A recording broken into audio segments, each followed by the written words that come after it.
കാരണം ഗുരുവായൂരിലൊക്കെ ചെല്ലുമ്പോൾ നിർബന്ധമായിട്ടും നമ്മൾ അല്പം ഒന്ന് സ്നാനം ചെയ്യേണ്ട ഇടമാണ് ഗുരുവായൂരിലെ രുദ്രതീർത്ഥം എന്നുള്ള ഭഗവാന്റെ ഗുരുവായൂർ അപ്പൻ്റെ വളരെ ഇടത് ഭാഗത്തായിട്ട് നമുക്ക് കാണാൻ സാധിക്കും. ആ വടക്ക് കിഴക്ക് മൂലയ്ക്കായിട്ട് ഭഗവാന്റെ കിഴക്കേ നടയുടെ ഇടത് ഭാഗത്തായിട്ട് കാണാൻ സാധിക്കും നമുക്ക് ഭഗവാന്റെ ഏറ്റവും വിശേഷമായിട്ടുള്ള രുദ്രതീർത്ഥം എന്നും പറയുന്ന വിശേഷമായിട്ടുള്ള ഭഗവാന്റെ കൊളക്കടവ്, ഭഗവാന്റെ ആറാട്ടുകുളം അല്ലേ. ആ ജലത്തെ ഒന്ന് സ്പർശിക്കാതെ പോയാൽ തീർച്ചയായിട്ടും ആ തീർത്ഥാടനത്തിന്റെ ഫലം പൂർണ്ണമായിട്ട് ഇല്ലാണ്ടാവണമെന്നാണ് മനസ്സിലാക്കുന്നത്. ഗുരുവായൂരിൽ മാത്രമല്ല, എല്ലാ മഹാക്ഷേത്രങ്ങളിലേക്ക് ചെല്ലുമ്പോൾ അവിടെയുള്ള തീർത്ഥങ്ങളിൽ ഇപ്പോൾ നമ്മുടെ ശബരിമല ആചരണങ്ങളൊക്കെ തന്നെ ഉണ്ടാക്കിയത് പമ്പയിൽ സ്നാനം ചെയ്തുള്ള ഭഗവാന്റെ ദർശനമാണ്.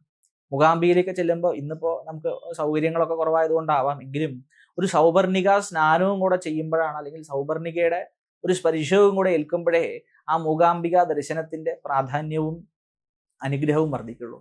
അതുകൊണ്ട് തീർച്ചയായിട്ടും നമ്മൾ മനസ്സിലാക്കേണ്ട ഒരു പ്രധാന കാര്യമാണ് ഈ മഹാക്ഷേത്രങ്ങളിൽ, മഹാപ്രദേശങ്ങളിലേക്കൊക്കെ ചെല്ലുമ്പോൾ ആ ക്ഷേത്രത്തിന്റെ ചരിത്രവും ഐതിഹ്യവും പൗരാണികമായ ആചരണവും ഒക്കെ തന്നെ അതിനോട് തൊട്ടടുത്ത് കിടക്കുന്ന ഒരു തീർത്ഥവുമായി ബന്ധപ്പെട്ട് കിടക്കുന്നുണ്ട്. പണ്ടൊക്കെ നമ്മുടെയൊക്കെ കേവലമായിട്ടുള്ള പ്രദേശക്ഷേത്രങ്ങളിൽ, ദേശക്ഷേത്രങ്ങളിൽ ദർശിക്കുമ്പോഴും അമ്പലക്കുളം ഉണ്ടാവും. നമുക്ക് അമ്പലക്കുളത്തിൽ മുങ്ങി, അത് നമ്മൾ സോപ്പോ എണ്ണയൊന്നും ഉപയോഗിക്കാതെ അശുദ്ധാക്കാതെ വേണം ആ അമ്പലക്കുളത്തെ പരിപാലിക്കാൻ എന്നും പറയും. കാരണം ആ ജലത്തിൽ പോലും ദേവന്റെ ചൈതന്യം, ഒരു ദേവന്റെ ചൈതന്യം വെച്ചാൽ നമ്മൾ മനസ്സിലാക്കണ മാതിരി ആ ശ്രീകോവിലോ വിഗ്രഹത്തിലോ മാത്രം ഒതുങ്ങി നിൽക്കണതല്ല.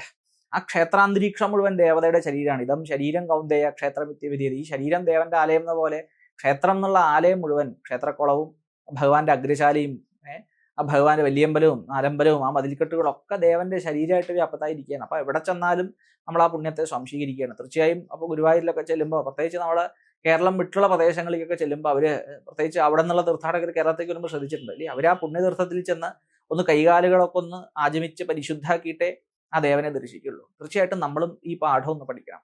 സാധിക്കുന്നവരൊക്കെ ആ അവിടുത്തെ സൗകര്യം ഉണ്ടെങ്കിൽ, എല്ലാ തീർത്ഥങ്ങളിലും ഇപ്പോൾ പഴയ മാതിരിയുള്ള സൗകര്യം അല്ല, പരിമിതമാണ്, എങ്കിലും സാധിക്കുന്ന രീതിയിൽ ആ തീർത്ഥ സ്പർശം കൂടെ സ്വീകരിച്ചിട്ട് വേണം ആ ക്ഷേത്ര ദർശനം ചെയ്യാൻ.